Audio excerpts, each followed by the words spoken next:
नमस्कार, मैं हूं नलिन विलोचन शर्मा। 18 फरवरी 1916 को पटना के बदरघाट में जन्म हुआ मेरा। पिता थे महामहोपाध्याय पंच रामावतार शर्मा, संस्कृत और दर्शन के महान विद्वान, और माता थी रत्नावती शर्मा, जिनकी ममता और संस्कारों ने मुझे इंसान बनाया।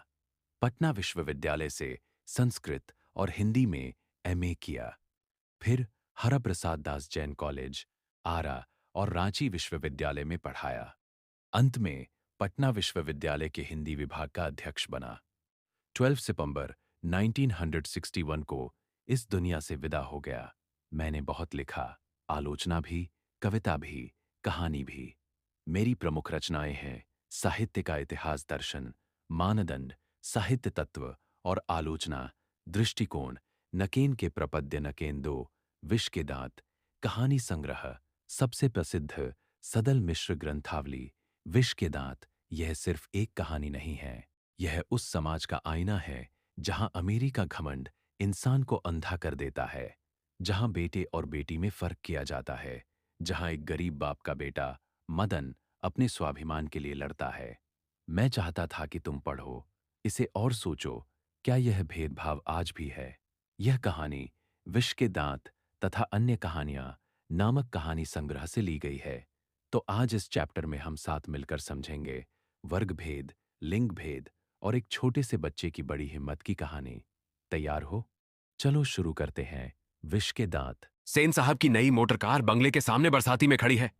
काली चमकती हुई स्ट्रीमल एंड, जैसे कोयल घोंसले में कि कब उड़ जाए। सेन साहब को इस कार पर नाज है। बिल्कुल नई मॉडल, 7,500 में आई है। काला रंग, चमक ऐसी कि अपना मुंह देख लो। कहीं पर एक धब्बा दिख जाए तो क्लीनर और शोफर की शामत ही समझो। मेम साहब की सख्त ताकीद है कि खोखा खोखी गाड़ी के पास फटकने न पाए। लड़कियां तो पांचों बड़ी सुशील हैं। 5-5 ठहरी और 100 भी लड़कियां। तहजीब और तमीज की तो जीती जागती मूर्त ही हैं।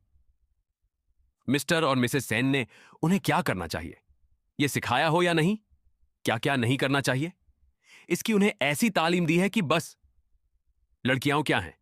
कठपुतलियां हैं, और उनके माता पिता को इस बात का गर्व है। वे कभी किसी चीज को तोड़ती फोड़ती नहीं।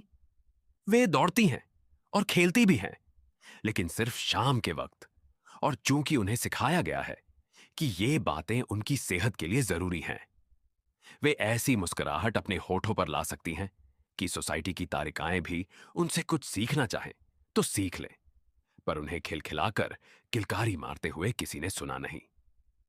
सेन परिवार के मुलाकाती रश्क के साथ अपने शरारती बच्चों से खींचकर कहते हैं, एक तुम लोग हो और मिसेस सेन की लड़कियां हैं। अबे, फूल का गमला तोड़ने के लिए बना है? तुम लोगों के मारे घर में कुछ भी तो नहीं रह सकता। सो जहां तक सेन परिवार की लड़कियों का सवाल है, उनसे मोटर की चमक दमक को कोई खास खतरा नहीं था। लेकिन खोखा भी तो है। खोखा जो एक ही है, सबसे छोटा है। खोखा नाउम्मीद बुढ़ापे की आंखों का तारा है। यह नहीं कि मिसेस सेन अपना और बुढ़ापे का कोई ताल्लुक किसी हालत में मानने को तैयार हों। और सेन साहब तो सचमुच बूढ़े नहीं लगते। लेकिन मानने लगने की बात छोड़िए। हकीकत तो यह है कि खोखा का आविर्भाव तब जाकर हुआ था जब उसकी कोई उम्मीद दोनों को बाकी नहीं रह गई थी। खोखा जीवन के नियम का अपवाद था, और यह अस्वाभाविक नहीं था कि वह घर के नियमों का भी अपवाद हो। इस तरह मोटर को कोई खतरा हो सकता था तो खोखा से ही। बात ऐसी थी कि सीमा, रजनी, आलो, शेफाली, आरती पांचों हुई तो उनके लिए घर में अलग नियम थे, दूसरी तरह की शिक्षा थी। और खोखा के लिए अलग, दूसरी। कहने के लिए तो सेनों का कहना था कि खोखा आखिर अपने बाप का बेटा ठहरा। उसे तो इंजीनियर होना है। अभी से उसमें इसके लक्षण दिखाई पड़ते थे, इसलिए ट्रेनिंग भी उसे वैसी ही दी जा रही थी। बात यह है कि खोखा के दुर्ललित स्वभाव के अनुसार ही सेनों ने सिद्धांतों को भी बदल लिया था। अक्सर ऐसा होता है कि सेन परिवार के दोस्त आते हैं, भड़कीले ड्राइंग रूम में बैठते हैं, और बातचीत के लिए विषय का अभाव होने पर चर्चा निकल पड़ती है कि किसका लड़का क्या करेगा। तब सेन साहब जड़ी मौलिकता और दूरदेशी के साथ फरमाते हैं कि वह तो अपने लड़के को अपने ढंग से ट्रेंड करेंगे। करे क्या कर रहे हैं? आजकल की पढ़ाई लिखाई तो फिजूल है। वह तो उसे अपनी तरह ये जिनेसमैन इंजीनियर बचाना चाहते हैं। अब देखिए ना, सेन साहब कहते हैं खोखा 5 साल का हो रहा है। लोग कहते हैं उसे किंडरगार्टन स्कूल में भेज दो, लेकिन मैंने अभी यही इंतजाम किया है कि कारखाने का बढ़ाई मिस्त्री 2-1 घंटे के लिए आकर उसके साथ कुछ ठोक पीट किया करे। इससे बच्चे की उंगलियां अभी से औजारों से वाकिफ हो जाएंगी। हिंदुस्तानी लोग यही नहीं समझते। एक दिन का वाकया है कि डाक रूम में सैन साहब के कुछ दोस्त बैठे गपशप कर रहे थे। उनमें एक साहब साधारण हैसियत के अखबारनवीस थे और सेनों के दूर के रिश्तेदार भी होते थे। साथ में उनका लड़का भी था, जो था तो खोखा से भी छोटा, पर बड़ा समझदार और होनहार मालूम पड़ता था। किसी ने उसकी कोई हरकत देखकर उसकी कुछ तारीफ कर दी और उन साहब से टाका स्कूल तो जाता ही होगा। इसके पहले कि पत्रकार महोदय कुछ जवाब देते, सन साहब से शुरू किया मैं तो खोखा को इंजीनियर बनाने जा रहा हूं, और वे ही बातें दोहराकर वे अकत्ते नहीं थे। एत्रकार महोदय चुप मुस्कुराते रहे। जब उनसे फिर पूछा गया कि अपने बच्चे के विषय में उनका क्या गाल है, तब उन्होंने कहा, मैं चाहता हूं कि वह जॉटलमैन जरूर बने, और जो कुछ बने उसका काम है, उसे दूरी आजादी रहेगी। सेन साहब इस उत्तर के शिष्ट और प्रच्छन्न व्यंग्य पर ऐंठ कर रह गए। तभी बाहर सौर गुल सुनकर सेन साहब उठने लगे तो उनके मित्रों ने भी जाने की इच्छा प्रकट की और उन्हीं के साथ बाहर आए। बाहर सेन साहब का शोफर एक औरत से उलझ रहा था। औरत के पास एक 5-6 साल का बच्चा खड़ा था, जिसे वह रोकने की कोशिश कर रही थी, क्योंकि बच्चा बार बार शोक की ओर झपटता था। सेन साहब को देखकर औरत सहम गई। शोफर ने साहब की ओर बढ़कर अदब के साथ कहा, देखिए साहब, सदन गाड़ी को रहा था, गाड़ी गंदी हो जाती। मैंने मना किया तो लगा कहने जा जा, तो मैंने उसे पकड़कर अलग कर दिया। इस पर मुझको मारने दौड़ा। अब उसकी मां भी आकर खामखा मुझसे उलझा रही है। मदन की मां कुछ कहना चाहती थी, लेकिन सेन साहब के सटे होठों को देखकर चुप रह गई। सन साहब ने बड़े संयत पर कठोर स्वर में कहा, मदन की मां, मदन को ले जाओ और देखना वह फिर ऐसी हरकत ना करे। मदन को मां अपने बच्चे के बाहें घुटने से निकलते हुए खून को पोंछती हुई चली गई। ड्राइवर ने शायद धकेल दिया था और वह गिर पड़ा था, लेकिन एक मामूली किरानी के बेटे को सेन साहब के ड्राइवर ने धक्का दे दिया और उसे चोट आ गई, तो आखिर ऐसी कौन सी बात हो गई। ठीक इसी वक्त मोटर के पीछे खटखर की आवाज सुनकर सेन साहब लपके। शोफर भी दौड़ा और लोग सीढ़ियों से उतरकर अपनी अपनी गाड़ियों की ओर चले। सभी ने देखा, सेन साहब खोखा को गोद में लेकर उसे हल्की मुस्कुराहट के साथ डॉट रहे हैं और मोटर की पिछली बची का लाल शीशा चकनाचूर हो गया है। सेन साहब ने मित्रों को संबोधित करते हुए कहा, देखा आप लोगों ने, बड़ा शरारती हो गया काशू। मोटर के पीछे हरदम पड़ा रहता है। उसके कल पूजा में इसको अभी से इतनी दिलचस्पी है कि क्या बताऊं। शायद देखना चाह रहा था कि आखिर इस बत्ती के अंदर है क्या। सेन साहब खोखा को जमीन पर रखकर अपने दोस्तों के साथ उनकी कार की ओर चले। उन्होंने अपने मित्रों की भावभगिया देखी नहीं। देखते वो तो कुछ समझ पाते, इसमें शक ही था।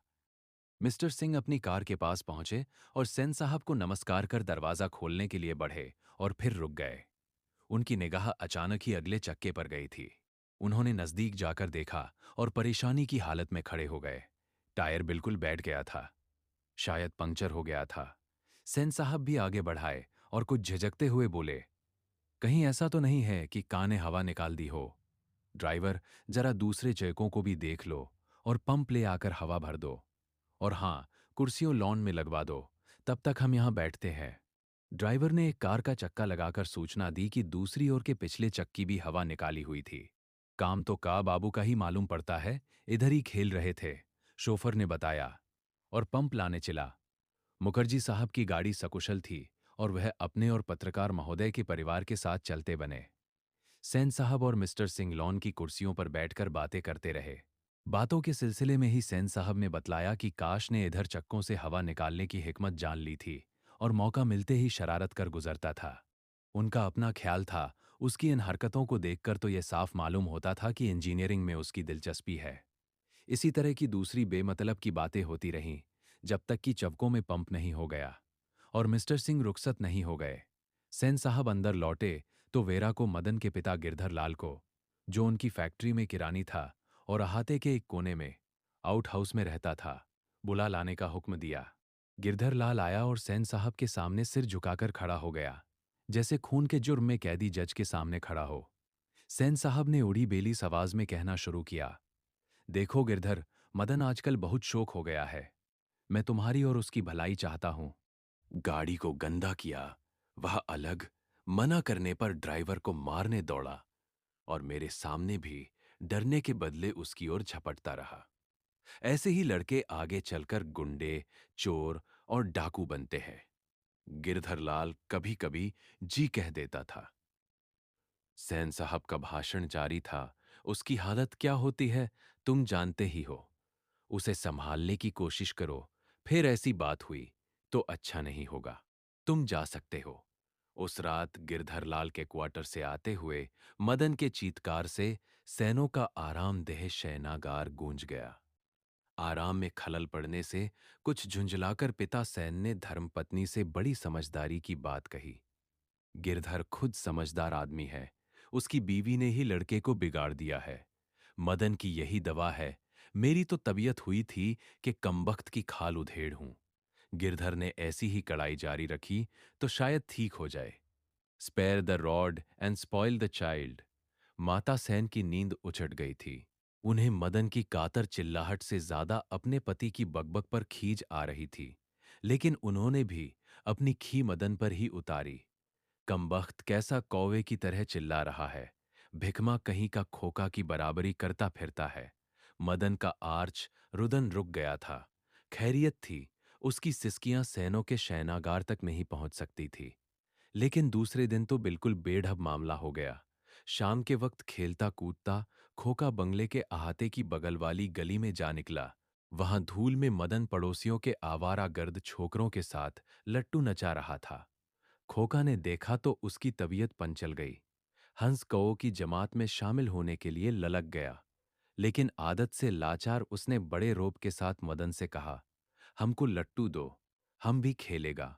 दूसरे लड़कों को कोई खास उज नहीं थी।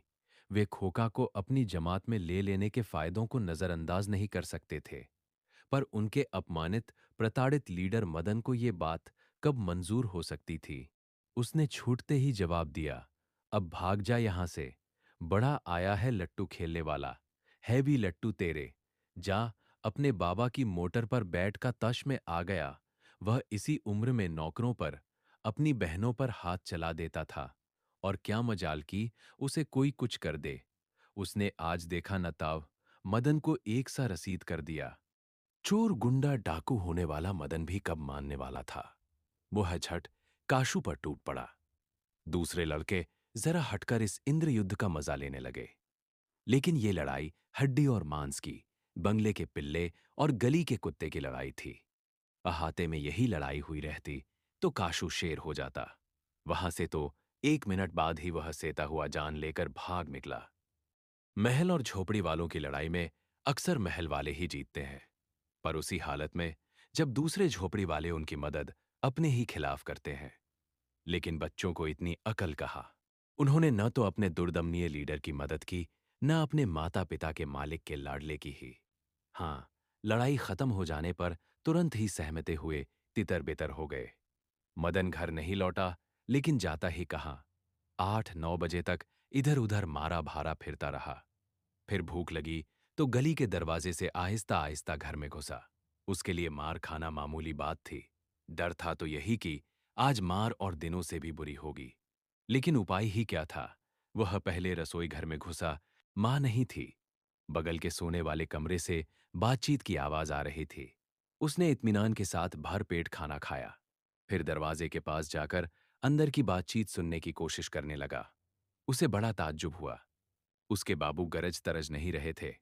उसकी अम्मा ने कोई बात पूछी जिसे वह ठीक से सुन नहीं सका, तो उसके बाबू ने झल्लाकर कहा, अरे भाई बतलाया तो, साहब ने सिर्फ यही कहा, आज से तुम्हारी कोई जरूरत नहीं। कल से मकान छोड़ देना और अपनी तनख्वाह ऑफिस से ले लेना। मदन के काम की कोई बात नहीं हो रही थी। उसकी सजा की तजवीज होती रहती तो सुनने की कोशिश भी करता वह दबे पांव बरामदे में रखी चारपाई की तरफ सोने के लिए चला तो अंधेरे में उसका पैर लोटे से लग गया। लोटे की उनकी आवाज सुनकर गिरधर बाहर निकल आया। मदन की अम्मा भी उसके साथ थी। सदन चौक कर यूपा और मार खाने की तैयारी में आछाती को अपने हाथों से बांधकर खड़ा हो गया। मदन अक्सर अपने पिता के हाथों पिटता था, बहुत पिटने पर रोता भी था, मगर बहादुरी के साथ। गिरधर निस्सहाय निष्ठुरता के साथ मदन की ओर बढ़ा। मदन ने अपने दांत भांज लिए। गिरधर मदन के बिल्कुल पास आ गया था कि अचानक वह ठिठक गया। उसके चेहरे से नाराजगी का बादल हट गया। उसने लपक कर मदन को हाथों से उठा लिया। मदन हक्का बक्का अपने पिता को देख रहा था। उसे याद नहीं उसके पिता ने कब उसे इस तरह प्यार किया था। अगर कभी किया था तो गिरधर उसी बेपरवाही, उल्लास और गर्व के साथ बोल उठा जो किसी के लिए भी नौकरी से निकाले जाने पर ही मुमकिन हो सकता है। शाबाश बेटा, एक तेरा बाप है और तूने तो बे खोखा को दो दो दांत तोड़ डाले। हा हा हा हा हा।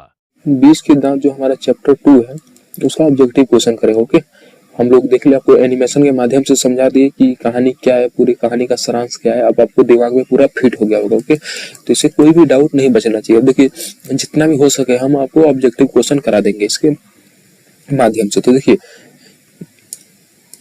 हमारा पहला क्वेश्चन क्या बोलता है, नलिनी बिलोचन शर्मा का जन्म कब हुआ था? तो कब हुआ था? 1916 ईस्वी में। कितने तारीख हुआ था? 18 फरवरी। कितने? 18 फरवरी 1916 ईस्वी को हुआ था। ओके, दूसरा क्वेश्चन देखिए, नलिनी बिलोचन शर्मा का क्या था, जन्म कहाँ हुआ था? तो पटना में हुआ था। नलिनी बिलोचन शर्मा का यहाँ पे जन्म छोड़ दिया है, जन्म कहाँ हुआ था? पटना में हुआ था। कितने तारीख को हुआ था? तो 18 फरवरी 1916 ईस्वी को हुआ था। ओके, पटना के कहाँ हुआ था? बद्दर घाट में हुआ था। बद्दर घाट में हुआ था। पटना के किस में? बद्दर घाट में जन्म हुआ था। जो हमको इंट्रोडक्शन वो बता दिए, खुद आपको नलिनी बिलोचन शर्मा ही बता दिए कि कहाँ जन्म हुआ था। ओके, हमने तीसरे क्वेश्चन को देखते हैं।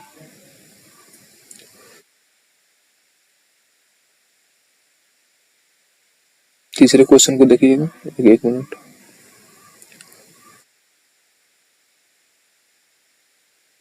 जो हमारा तीसरा क्वेश्चन है, देखिए क्या बोलता है, इसको ऊपर मिटा देते हैं हम।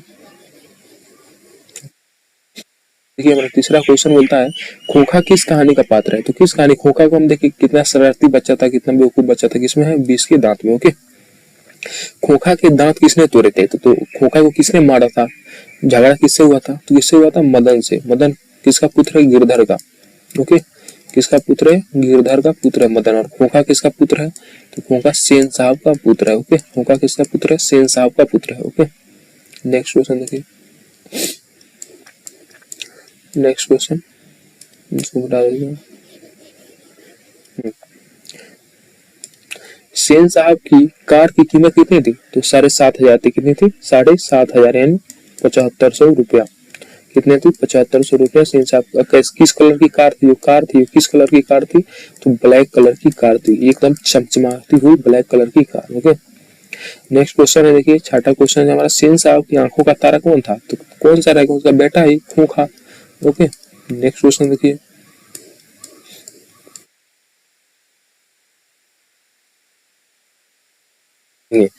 नेक्स्ट क्वेश्चन है, मोटर को कोई खतरा हो सकता है तो किससे होता था? तो हमेशा खोखा से ही, जो कार खरीदे थे उसका खतरा किससे था? खोखा से था, क्योंकि यही तोड़ फाड़ करता था कार में। ओके, नेक्स्ट क्वेश्चन देखिए, कलर चेंज करते हैं पेन का। 20 के दांत पाठ की विधा है, किस कैसी विधा है? तो यह आपकी कहानी है। क्या है? 20 के दांत जो है आपका स्टोरी है। क्या है? एक स्टोरी यानी कहानी है। किससे लिया गया है? ये जो 20 के दांत कहानी है वो किससे लिया गया है? अन्य कहानियां नामक ग्रंथ से। अन्य कहानियां से लिया गया। किससे लिया गया? अन्य कहानियां से लिया गया। ओके, नेक्स्ट क्वेश्चन देखिए। नेक्स्ट क्वेश्चन है हमारा,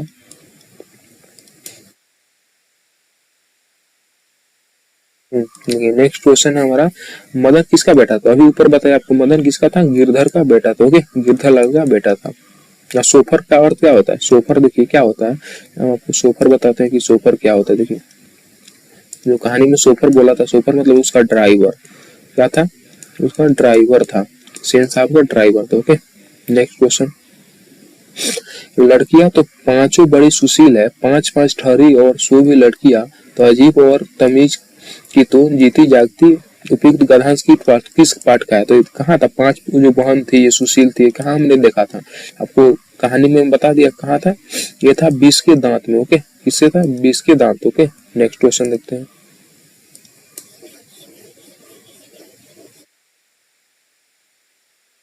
नेक्स्ट क्वेश्चन, नेक्स्ट क्वेश्चन है हमारा, सेन साहब की नई मोटर कार किस रंग की थी? तो बताया आपको किस रंग का था? तो ये ब्लैक था। ओके, किस रंग का था? ब्लैक। ठीक है। महल और झोपड़ी वालों की लड़ाई में अक्सर महल वाले ही जीतते हैं, इस गधांश के लेखक कौन है? तो कौन से? नलिन बिलोचन शर्मा। उसी में बोले ना कि महल जो मदन है वो क्या है?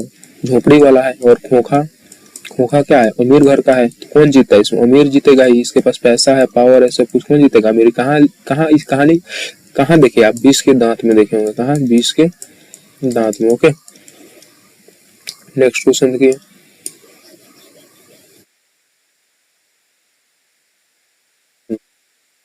नेक्स्ट क्वेश्चन,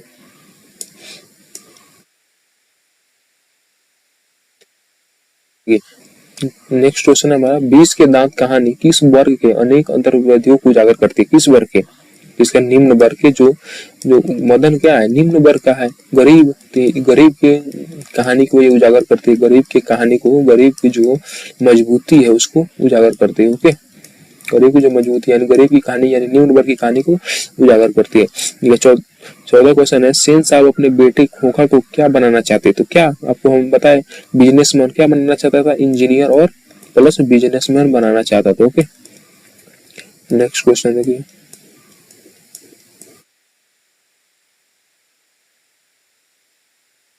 नेक्स्ट क्वेश्चन है आपका कि सेन साहब की नई मोटर कार की पिछली बत्ती का लाल सीधा किसने चकनाचूर किया था? किसने किया था? उसके बेटे कासू ने, यानी खोखा ने ही चकनाचूर किया था इसको। किसने चकनाचूर किया था? खोखा ने। ओके, नेक्स्ट क्वेश्चन, खोखा जीवन के नियम का अपवाद था और वो अस्वाभाविक नहीं था कि वो घर के नियमों का भी अपवाद हो।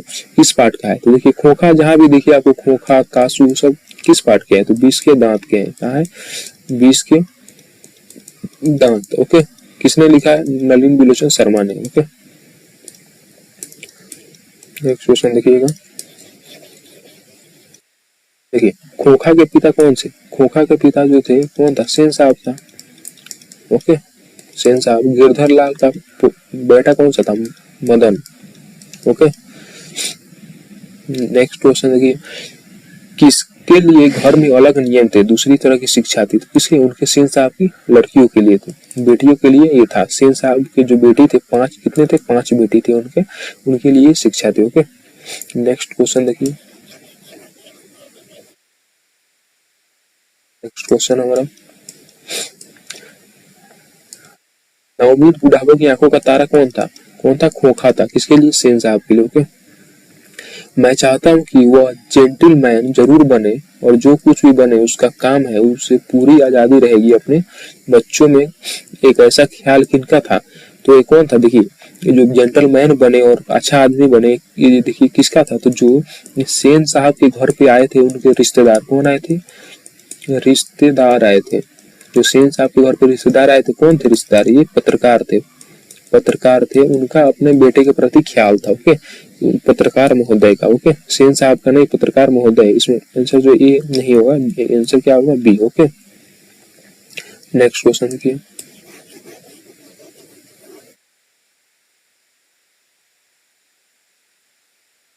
क्वेश्चन, किसके अनुसार सेनों ने सिद्धांतों को भी बदल दिया था? किसके अनुसार?